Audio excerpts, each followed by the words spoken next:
కొంతమంది నాకు వ్యక్తిగతంగా ఉపాధ్యాయులు, కొంతమంది విద్యార్థుల తల్లిదండ్రులు చరవాణి ద్వారా సంప్రదించడం జరిగింది. ఏమంటే విషయము, వాళ్ళ పిల్లలకి సంబంధించినటువంటి విషయాలు ఏదైతే ఉందో, తిలకము, బొట్టు, గాజులు వేస్తే పాఠశాలలో కొంతమంది తిడుతున్నారు, హరాస్మెంట్ చేస్తున్నారు అని చెప్పడం జరిగింది. వీళ్ళందరికీ దీన్ని తెలియజేసే విషయం అంటే, భారత చట్టం ఏదైతే ఉందో ఆ చట్టం ప్రకారం ఇది చాలా శిక్షణార్హము.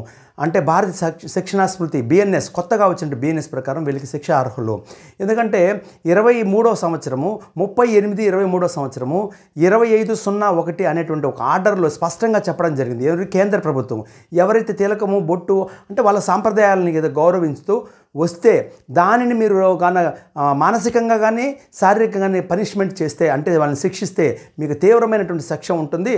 సెక్షన్ RTA 2009 సెక్షన్ 17 ప్రకారం కూడా శిక్షార్హమని చెప్పడం జరిగింది. కాబట్టి ఎవరైనా ఉపాధ్యాయ మిత్రులందరూ కానీ విద్యా సంస్థల వాళ్ళు కానీ విద్యార్థులను భయభ్రాంతులకు గురి చేస్తే తిలకము, బొట్టు, గాజుల విషయంలో వాళ్ళపైన కఠిన చర్యలు తీసుకోబడతాయి. హిందూ ఉపాధ్యాయ సమితి విద్యార్థులను రక్షించడంలో ముందుంటుందని తెలియజేస్తున్నాను.